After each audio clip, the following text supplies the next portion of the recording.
Parents మెచ్చిన university సంకల్ Chand Patel university, Gujarat.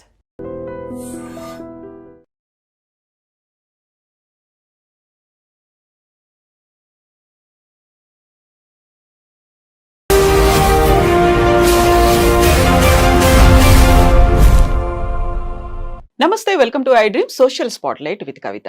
Make America great again అనే నినాదంతో అమెరికా అధ్యక్షుడిగా పగ్గాలు చేపట్టినటువంటి డొనాల్డ్ ట్రంప్ అక్కడున్నటువంటి టెక్ సంస్థలకు కూడా దేశభక్తి పెంచుకోవాలని చెప్పారు.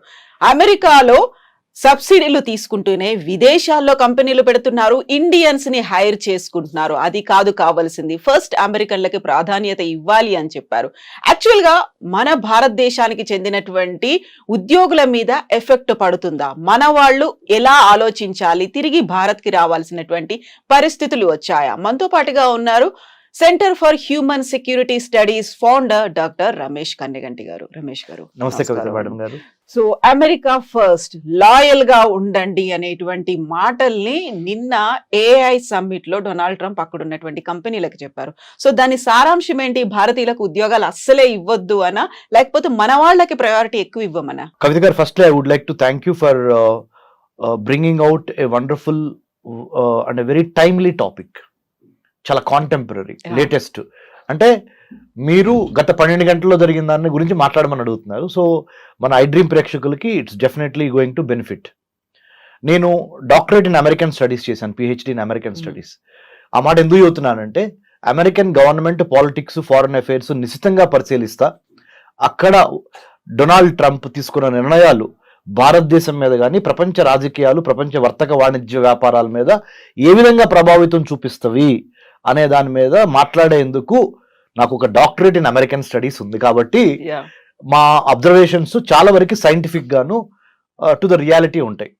మీరు అడిగిన ప్రశ్నకి నా సమాధానం నెంబర్ 1 ఏంటంటే, డొనాల్డ్ ట్రంప్ నిన్న ఏ యాక్షన్ ప్లాన్ని విడుదల చేస్తా, కృత్రిమ మేధస్సుతో ఏ విధంగా సంపద సృష్టి చేయాలి అనేది నెంబర్ 1 లక్ష్యం. దాంట్లో భాగంగా let's make America great again, MAGA MAGA, make America great again అని డొనాల్డ్ ట్రంప్ ఎలక్షన్ నినాదంతో ఎలక్షన్ గెలిచారు. 100% డొనాల్డ్ ట్రంప్ ఒక విధంగా చూస్తే he so right. He has to satisfy the people whom they have invested faith in Donald Trump. ఎవరైతే America యొక్క బాగోగులు కోరుకుంటారో వాళ్ళకే అమెరికా యొక్క అధ్యక్ష భవనంలో కూర్చునే అర్హత ఉంటుంది అనే ఒక ఫార్ములాకి డొనాల్డ్ ట్రంప్ 100% న్యాయం చేస్తున్నాడు. ఆ విధంగా చూస్తే ముఖ్యంగా అమెరికాలో పుట్టి పెరిగిన అమెరికన్స్కి ఎక్కువ అవకాశాలు ఇవ్వండి. మీరు గూగుల్ కానీ, మైక్రోసాఫ్ట్ కానీ, ఇన్ఫోసిస్ కానీ, లేకపోతే యాపిల్ కానీ, లేకపోతే any name big company you name, or Microsoft కానీ, any big company you name, he's appealing to all the CEOs of those AI companies. NVIDIA is a very big AI company, artificial intelligence company, NVIDIA యొక్క gross domestic అంటే NVIDIA యొక్క ఆదాయము మన దేశానికి సంబంధించిన ఆదాయంతో అంటే GDPలు 2 మ్యాచ్ అవుతాయి. అంటే ఒక మల్టీనేషనల్ కంపెనీ అయిన NVIDIA AI వాటి యొక్క GDP అంటే వాటి యొక్క టోటల్ ఇన్కమ్ ఆర్ రెవెన్యూ అనండి, equivalent to India's $3 trillion. Okay, మన భారతదేశానికి $3 trillion, $3.5-4 trillion మధ్య మనం ఉంటే, NVIDIA అనే ఒక AI కంపెనీ, చిప్ మేకింగ్ అని ఏఐలో ఉన్న కంపెనీకి ఉన్న total assets $3.5 trillion. What I'm talking? A corporate companies money is equivalent to a countries, the most populous countries gross domestic product 2 ఈక్వల్గా ఉన్నాయి. ఇలాంటి తరుణంలో ఆయన ఏమంటున్నారు, అమెరికన్స్కి మాత్రమే ఫస్ట్ ప్రయారిటీ ఇవ్వండి, అటు చైనాకి ఇవ్వద్దు, ఇటు ఇండియాకి ఇవ్వద్దు. మన ఫ్యాక్టరీ, అమెరికా ఫ్యాక్టరీలు తీసుకెళ్ళి చైనాలో పెట్టద్దు, చైనా వాళ్ళకి ఎక్కువ భాగస్వామ్యం ఇవ్వద్దు, ముందల మన అమెరికన్స్ని పట్టించుకోండి. అలానే సైన్స్, టెక్నాలజీ, ఇంజనీరింగ్, మ్యాథమెటిక్స్, మెడిసిన్లో నెంబర్ 1 అయిన ఇండియన్స్ని కూడా ఎక్కువ హైర్ చేసుకోవద్దు. ముఖ్యంగా అమెరికా వాళ్ళని ఫస్ట్ హైర్ చేసుకోండి. అమెరికా అంటే అక్కడ what does he mean? Anglo Saxon, America Born, యుఎస్లో పుట్టి పెరిగిన వాళ్ళకి మొదటి ప్రాధాన్యత ఇవ్వండి. ఇంతవరకు డొనాల్డ్ ట్రంప్ ఇది ఒక వాదన, ఇది correct. Yes, I also endorse what Donald Trump said. But at the same time Donald Trump చెప్పినంత మాత్రాన NVIDIA కానీ, మైక్రోసాఫ్ట్ కానీ, ఇన్ఫోసిస్ కానీ, గూగుల్ కానీ, మెటా కానీ, ఈ కంపెనీలు ఏవి డొనాల్డ్ ట్రంప్ మాట వినవు. ఎవరైతే వాళ్ళకి టాలెంట్ ఉందో, ఎవరికైతే వాళ్ళకి ఎటువంటి టాలెంట్ అవసరమో ఆ టాలెంట్నే తీసుకుంటారు. ఎటువంటి టాలెంట్ అవసరము అంటే ఇండియన్ టాలెంట్ అవసరము. ఎందుకంటే సైన్స్, టెక్నాలజీ, ఇంజనీరింగ్, మ్యాథమెటిక్, మెడిసిన్లో ఇండియాని మించిన తురుంకాను ఈ రోజున 2025 అంటే పరిస్థితులు మారచ్చు. వాళ్ళ బళ్ళు అవుతాయి, వాళ్ళు అవుతాయి. That's a different thing. That's a different ball game altogether. But as of now, today, as I am talking to you in Hyderabad, iDream Studios, on 25th of July 2025, ఇండియాని మించిన science, technology, engineering, mathematics, medicine లాంటి brain power ఇప్పటికిప్పుడు over night ఎవరి దగ్గర లేదు. That's why Donald Trump చెప్పింది ఆయన రెటరిక్గా మాత్రమే మిగిలిపోద్ది, కానీ రియాలిటీలో పప్పులు ఉడకవు. ఆయన చెప్పింది ఎవరు పట్టించుకునే పరిస్థితి లేదు. ఈ విధంగా చూసినప్పుడు Donald Trump will not be taken seriously by all these multinational companies in the United states because they can't do away with talent over night. Talent is abundantly available from Indian brains. So we rule the roost. మనల్ని ఎవరు replace చేసేవాళ్ళు, ఎవడరా మనల్ని ఆపేది అనే యాటిట్యూడ్లో మనం ఉన్నాం. అయితే మన మేధో సంపత్తి అంతా ఇక్కడ నుంచి తరలిపోతోంది. అమెరికాలోనో ఇంకో దేశంలోనో అక్కడ కావాల్సినటువంటి వనరులని డెవలప్ చేయడంలో మనమే ప్రముఖ పాత్ర వహిస్తున్నాము అనేటువంటి భావనతో వాళ్ళని మళ్ళీ మన భారతదేశంలో పెట్టుబడులు పెట్టండి అనేటువంటి ఒక మాటని ప్రధానమంత్రి నరేంద్ర మోదీ కూడా పదే పదే చెప్తూ ఉన్నారు. కరెక్ట్గా అక్కడ ఉన్న వాళ్ళని మన దగ్గర పెట్టుబడులు పెట్టమంటున్నారు. ఇప్పుడు ట్రంప్ కూడా అదే మాట చెప్తున్నాం, మన వాళ్ళు వెళ్ళి విదేశాల్లో పెట్టుబడులు పెడుతున్నారు, అలా పెట్టడానికి వీల్లేదు. సో దాని మీద విపరీతమైనటువంటి సుంకాలు నేను విధిస్తాను అంటే ఇండైరెక్ట్ గా మనం ఏదైతే కోరుకుంటున్నామో అదే మాట కాదు అనే చెప్తున్నారు ఆయన. మనం సంస్కృతి సంప్రదాయాల గురించి మాట్లాడుతూ ఉంటాం కదా, యద్భావం తద్భవతి, okay, as you sow so you reap. Donald Trump ఏమి సో చేశాడు అంటే ఏమి నాటాడు? Make America great again. అంటే అమెరికా యొక్క లాస్ట్ గ్లోరీని మళ్ళీ రీక్లెయిమ్ చేద్దాము. ప్రధానమంత్రి మోడీ గారు ఏం కోరుతున్నారు? అఖండ భారత్.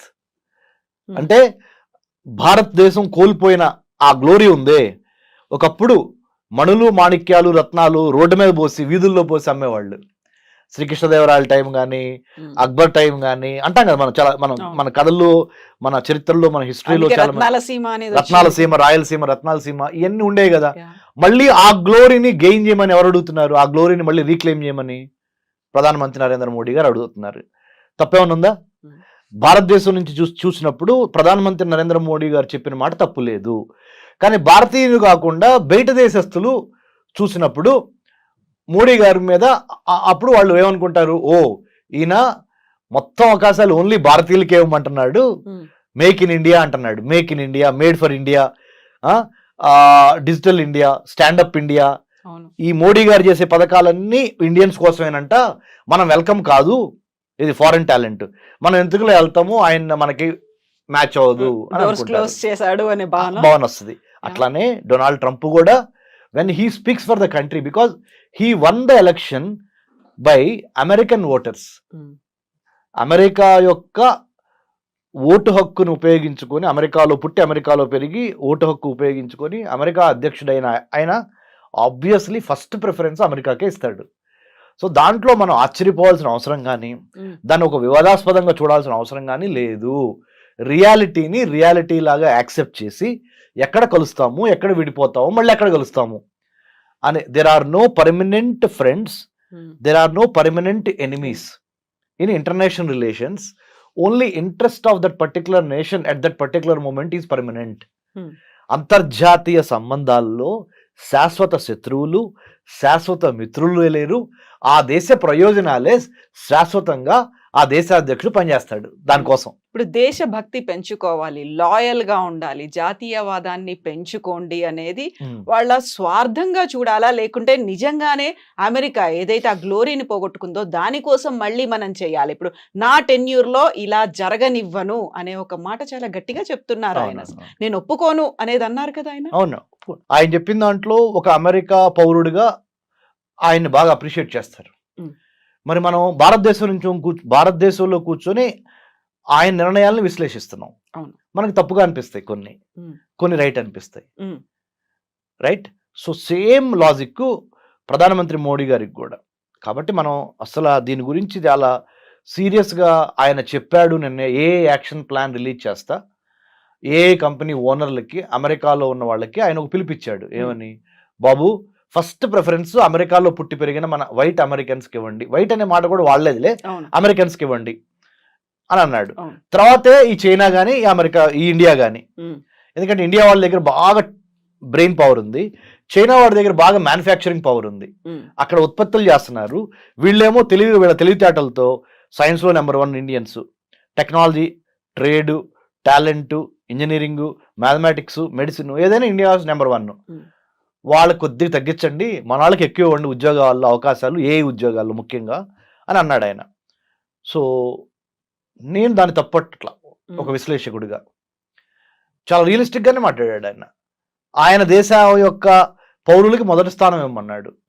సో బట్ మనం ఏం చేయాలంటే, మనకి శ్రీరామ రక్ష ఏంటంటే మేడం, మన టాలెంటే, మన నాలెడ్జ్, మన స్కిల్, మన యాటిట్యూడ్. ఈ 3 గుర్తుపెట్టుకోండి. Knowledge, skill, attitude.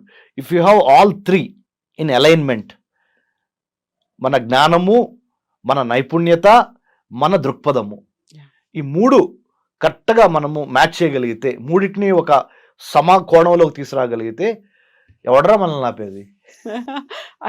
అయితే యాక్చువల్గా దేశభక్తి, మితిమీరినటువంటి జాతీయవాదంతో అక్కడ అమెరికా ఒక టాలెంట్ ను కోల్పోతోంది అనే ఒక భావన, విశ్లేషణలు కూడా మొదలైపోయాయి కదా, ఏమంటారు? కరెక్టే, టాలెంట్ ని అమెరికా కోల్పోతుంది. మీకు ఇంకో మాట చెప్తాను కవిత మేడం, మీరు కూడా చాలా your most educated and well qualified you know Kavitha garu. మీరు బరాక్ ఒబామా ప్రెసిడెంట్గా ఉన్నప్పుడు, I'm just taking back you to Barack Obama. You know what did he say? ఏం చెప్పారు తెలుసా? ఒక యూనివర్సిటీ గ్రాడ్యుయేషన్ సెరమనీలో ఆయన చీఫ్ గెస్ట్గా వెళ్ళి ప్రెసిడెంట్గా, ఇండియన్ స్టూడెంట్స్ని చూసి నేర్చుకోండి, వాళ్ళ మ్యాథమెటిక్స్, వాళ్ళ సైన్స్, వాళ్ళ మీద గ్రిప్పు, వాళ్ళ డిసిప్లిన్, వాళ్ళ dedication, they are becoming number 1 in the whole world. American students are lagging behind in science and technology, mathematics. You got to step up your performance ani American kids ki Barack Obama had given a caveat ante oka rakamaina warning. Otherwise Indian kids will take over. Indian kids will lead the way. They will become the leaders, you have to follow them. So better you catch up ani Barack Obama, the then president of the United States of America, అప్పుడు ఆ American స్టూడెంట్స్కి ఒక graduation సెరమనీలో యూనివర్సిటీలో చెప్పాడు.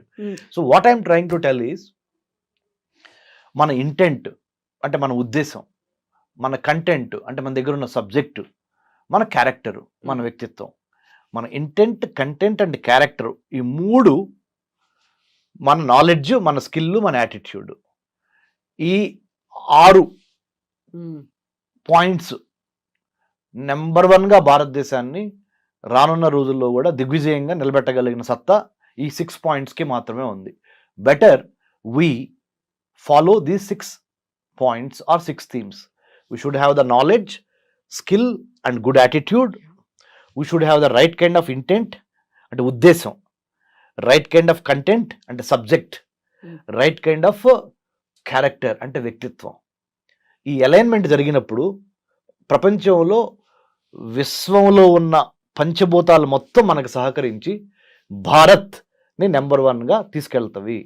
భారత్ అంటే ఒక చిన్న అబ్రివేషన్ చెప్తాను మేడం, ఎందుకంటే మన ఐ డ్రీమ్ ప్రేక్షకులు చాలా స్మార్ట్గా మన ఇంటర్వ్యూని అప్రిషియేట్ చేయాలంటే చెప్పనా మేడం? భారత్, BHARAT. భారత్ అంటే building a harmonious and audacious Raj to advance technology, to advance trade, to advance tourism, to advance talent, and to decimate, destroy terrorism. Zero tolerance towards terrorism. Ante building a harmonious and audacious, ante harmonious ante andartho kalisi pani cheyali, audacious ante dhairyanga undali. Building a harmonious and audacious రాజ్యం అంటే తెలుసు కదా, రాజ్యము. రాజ్య నిర్మాణం ఎలా జరగాలంటే అందరిని కలుపుకొని పోవాలి, బట్ ధైర్యంగా ఉండాలి. ఆ రాజ్య నిర్మాణం దేనికోసం జరుగుతుంది? టు అడ్వాన్స్ వర్తకం, ట్రేడ్, ప్రతిభ, పాండిత్యం, పర్యావరణం అండ్ పర్యాటకం, Yeah. అండ్ టు స్టాప్ ఉగ్రవాదం. అది భారత్ అంటే నా అబ్రివేషన్. బాగుంది, చాలా బాగుంది. ఇప్పుడు మనం భారత్ గురించి మాట్లాడుకున్నప్పుడు నిన్న ట్రంప్ ఇంకొక మాట అన్నాడు, గ్లోబలైజేషన్ ని చాలా ఎక్కువగా మిస్యూజ్ చేస్తున్నట్టున్నారు, అది రాడికల్ గ్లోబలైజేషన్ లాగా మారిపోయింది, కొంచెం అలా ఆలోచించడం మానేయండి, మన కోసం, మన అమెరికన్స్ కోసం ఆలోచించండి. I want to thank you. You know what? Again, you pulled me back to the second core principle of what Trump spoke. మీ యొక్క టాలెంట్ బయటపడుతుంది మేడం, యాజ్ ఎ యాంకర్ గా, యాజ్ ఎ హోస్ట్ గా. Seriously, first point ఏమో ఆయన మాట్లాడింది చెప్పారు. Second point మీరు ఏం చెప్పారు? ఆయన స్పీచ్ లో రెండో అంశం. మొదటి పాయింట్ ఏంటి? ఏఐ యాక్షన్ ప్లాన్ లో ఆయన రిలీజ్ చేస్తా ఏఐ కంపెనీలకి ఆయన ఒక మెసేజ్ చెప్పాడు, give more opportunities to local Americans rather than the Chinese or Indians. Second point ఏం చెప్పారు? రాడికల్ గ్లోబలైజేషన్ లో భాగంగా మనం ఎక్కువగా బయటికి చూస్తున్నాము, ఉన్న వాళ్ళని అయిన వాళ్ళకేమో ఆకుల్లో పెడుతున్నాము, కాని వాళ్ళకేమో కంచాల్లో పెడుతున్నాం. ఎలా ఉంది నా తెలుగు? బాగుంది, బాగుందా? చాలా బాగుంది. అయిన వాళ్ళకేమో ఆకుల్లో పెడుతున్నాం, కాని వాళ్ళకేమో కంచాల్లో పెడుతున్నాం. అంటే ఆయన ఉద్దేశం ఏంటంటే, అయిన వాళ్ళు ఎవరు ఇక్కడ? ఆయన ఉద్దేశం ప్రకారం అమెరికాలో పుట్టి పెరిగిన లోకల్ అమెరికన్స్, వాళ్ళకేమో ఆకులేసి పెడుతున్నాం, ఇస్త్రాకులు, అవి కూడా చిరిగిన ఇస్త్రాకులు. కాని వాళ్ళు ఎవరు అంటే ఇటు అమెరికా, ఇటు చైనా వాళ్ళు, ఇటు ఇండియా వాళ్ళు, మన వాళ్ళు కాదు. అంటే ఆయన ఉద్దేశం అమెరికా ప్రాస్పెక్టివ్ ప్రకారం. వాళ్ళకేమో కంచాల్లో పెడుతున్నాం, అంటే మంచి మంచి వెండి పళ్ళలో వాళ్ళకి భోజనం పెడుతున్నాం. In other words, you are doling out millions of dollars worth of projects on artificial intelligence, blockchain, IoT, big data, 5G, 6G or metaverse in the form of big projects. You are doling out to either Chinese or Indians. Don't do that. That's a strategic mistake. వ్యూహాత్మకంగా long term లో అమెరికాలో చాలా నిరుద్యోగం పెరుగుద్ది, అశాంతి వచ్చింది. కాబట్టి దయచేసి అమెరికాలో ఉన్న అమెరికన్స్ కి ఫస్ట్ అవకాశాలు ఇవ్వండి అని ట్రంప్ ఈ రాడికల్ గ్లోబలైజేషన్ కి అగేన్స్ట్ గా అన్నాడు. అంటే ఏంటి రాడికల్ గ్లోబలైజేషన్ అంటే? గ్లోబలైజేషన్ అంటే అర్థం ఏంటి? ప్రపంచీకరణ. ప్రపంచీకరణ అర్థం అంటే ఏంటి? ఎక్కువ టాలెంట్ ఎక్కడ ఉంటే వాళ్ళని పిలిచి వాడుకోవటం, వాళ్ళతో వ్యాపారం చేయటం, గేట్లే ఉండవు. రాడికల్ గ్లోబలైజేషన్ అనే మాట ఎందుకు వాడాడంటే, శృతి మించి మరీ ఎక్కువగా మీరు ప్రపంచానికి సంబంధించిన వాళ్ళందరినీ పిలుస్తున్నారు, మన వాళ్ళని తప్పితే, అంటే అమెరికన్స్ తప్పితే. సో ఆ రాడికల్ గ్లోబలైజేషన్ అంతొద్దు, లోకల్స్ని బాగా ఎక్కువ అవకాశాలు ఇవ్వండి, లేకపోతే మళ్ళీ నేను ఎలక్షన్ రిపబ్లికన్ పార్టీ ఎలక్షన్ గెలవదని ఇండైరెక్ట్గా చెబుతున్నాను. ఎందుకంటే ఈయన ఎదురు గెలవలేడు, ఓన్లీ టూ టర్మ్స్ అయిపోయింది కదా. మళ్ళీ ఇంకోటి ఏంటి, ఈయనకు ఒక మొగుడు తయారయ్యాడు. ఆ మొగుడు ఎవరు? Elon Musk. అమెరికా అనే ఒక పార్టీ పెట్టి ఛాలెంజ్ చేస్తున్నాడు. సో ఇలాంటి పరిణామంలో పరిస్థితుల్లో ట్రంప్ అంటే మనం దేన్నైనా మేడం టెక్స్ట్ ఏం మాట్లాడాడు, కాంటెక్స్ట్ ఏ కాంటెక్స్ట్లో ఆ టెక్స్ట్ మాట్లాడాడు అనేది చాలా ఇంపార్టెంట్. ఆ కాంటెక్స్ట్ ఏంటి? ఏఐలో నెంబర్ 1 ఉన్న కంపెనీలు అందరూ ఓ చోట కూర్చున్నారు, ప్రపంచంలో కుబేర్లు అందరూ ఓ చోట కూర్చున్నారు. ఆ కాంటెక్స్ట్లో అమెరికాకు సంబంధించిన కుబేర్లు, అమెరికాకు సంబంధించిన ఏఐ కంపెనీలు, అమెరికా ఏఐ యాక్షన్ ప్లాన్ విడుదల చేసే సందర్భం, ఆ కాంటెక్స్ట్లో ఈ టెక్స్ట్ కరెక్ట్గా మాట్లాడాడు. సో మనం వాళ్ళ గురించి వాళ్ళు ఆలోచించుకుంటున్నారు అని మనం అనుకుంటే సరిపోతుంది అంతే, నథింగ్ టు వర్రీ. మన ఏ జాబులు ఎక్కడికి పోవు. ఎందుకంటే చెప్పనా, ప్రైవేట్ కంపెనీలు ఎప్పుడు ప్రాఫిట్ మోటివ్తోనే ఉంటాయి, కానీ ప్రెసిడెంట్ ట్రంప్ చెప్పాడు కదా అని ఇండియన్స్ని తీసుకోవటం మానివేయవు. అంటే అక్కడ లాబింగ్ కావచ్చు, ప్రెషర్ అనేది అప్లై చేస్తాయంటారా? అంటే మేడం, మార్కెట్లో రెండు అంశాలు మేడం, డిమాండ్, సప్లై. అవును, ఎంత డిమాండ్ ఉంది, సప్లై ఎక్కడి నుంచి ఉంది. ఏఐకి బాగా డిమాండ్ ఉంది, దానికి సంబంధించిన సప్లై ఎక్కడి నుంచి ఉంది? ఇండియా నుంచి మాత్రమే ఉంది. ఎందుకు ఉంది అంటే, ఇండియన్ స్టూడెంట్స్లో ఉన్న డిసిప్లిన్ కానీ, డిటర్మినేషన్ కానీ, talent in science, technology, engineering కానీ, ఇవన్నిటిని ఓవర్ నైట్ ఏ దేశము క్రియేట్ చేయలేదు. Rome cannot be built overnight. Same way Indian talent cannot be emulated or copied or built overnight by any other country in the world as of now. But as having said that, I would also like to say, change is the only permanent thing. Yeah. So rep marchadi, I am not saying Indians will always be top, no. As of now today, if we have the complacency factor, మనలో గనక బద్ధకం పెరిగింది అనుకో, వేరే వాడు వచ్చి occupy చేస్తాడు ఆ స్పేస్ని. So we should never be lethargic or complacent. We should always be on our toes, ready to take the fight and then take over the science, technology, engineering, మ్యాథమెటిక్స్లో నెంబర్ 1గా ఉంటే చచ్చినట్టు ఏ కంపెనీ అయినా మనల్ని hire చేయాల్సిన పరిస్థితులు create చేయండి, అనివార్య పరిస్థితులు క్రియేట్ చేయండి. If you can never catch or chase butterflies, better you build a beautiful garden so that butterflies will come and take rest or play in your garden. So true. Thank you so much Ramesh గారు. Thank you, madam. Usual గా చాలా clear గా చెప్పారు with simple words. Thank you so madam. Much. జై Hind madam. నిజంగా ప్రస్తుతం ఉన్నటువంటి సమాజం దేనికి ప్రయారిటీ ఇస్తుంది?